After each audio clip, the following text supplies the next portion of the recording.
Bible. There's sheep and there's goats, there's heaven and there's hell, there's light and there's dark, there's rock and there's sand, there's the wide door and the narrow door. There's even two federal heads, Adam and Messiah. There's no third door. Let's Make a Deal has a third door, but in God's kingdom there's two choices. It's so simple. If you make one choice, it's 100% wrong. If you make the other choice, it's 100% right. There's no A, B, C, or D. It's A or B. I love it. Don't you love it? It means that your Bible is black and white. There's no gray. I love that.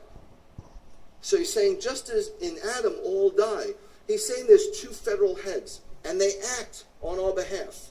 Okay? It's all about who you're connected to. If God accepts the first fruits, if God accepts that portion of the barley, he accepts whatever's attached to it. So because he accepted Yeshua had to rise. The resurrection's huge, guys.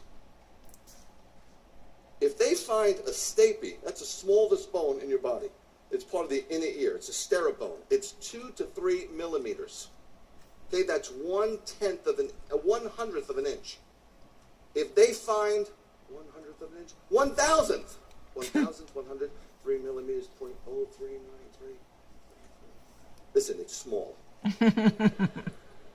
But it's the smallest one. If they find a stapes of Yeshua, we're done. Yeshua's Jesus. If it came out, how many people have been to Israel? Okay, I've been there every year for years, okay? The whole country is the size of New Jersey, okay? I don't know if you know how big New Jersey is. Metro Atlanta?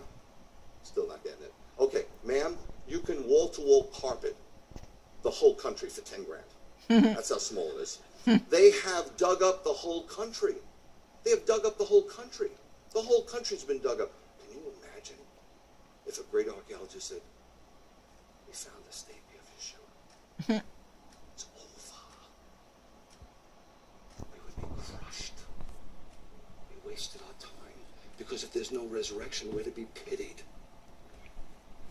Remember reading that somewhere? In the Bible. But because he accepted Yeshua, he accepted him, he ascended him, then he has to accept everything that's attached. That's why Paul said he's the first fruits. That's why if you don't know your Judaism, you miss out on some of the picture. You might not miss out on salvation, but the picture becomes much more high def when you bring the old and new together. And just getting it piecemeal, it's enough, but it's kind of not enough. And that's what the enemy wanted. He panicked because when the Jews and Gentiles were coming again in the first century, when Peter and Cornelius were celebrating Pesach, and when Paul said, I've got to get back because it's the fast day of Day of Atonement, when they were doing all that, and all the Gentiles are coming in, the enemy flipped out because he knew that Yeshua was soon to come. So he says, I have to separate this.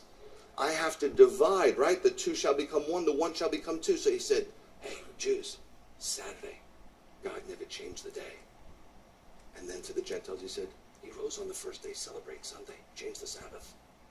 You guys have to eat a certain way because that's how you recognize as Jews. You guys, you're free to eat whatever you want.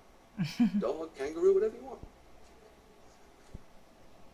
If you go by that, you are. I'd love to come over your house and have you cook Fido. You wouldn't do that, would you? Who's to say? And then these are your feasts. These are your two feasts. You follow? Be nice to each other, but stay the heck away from each other. And he divided. The wall that came down, the middle wall, he built back up. Guess what we're doing? Tearing it down brick by brick. It's not easy. It's not easy.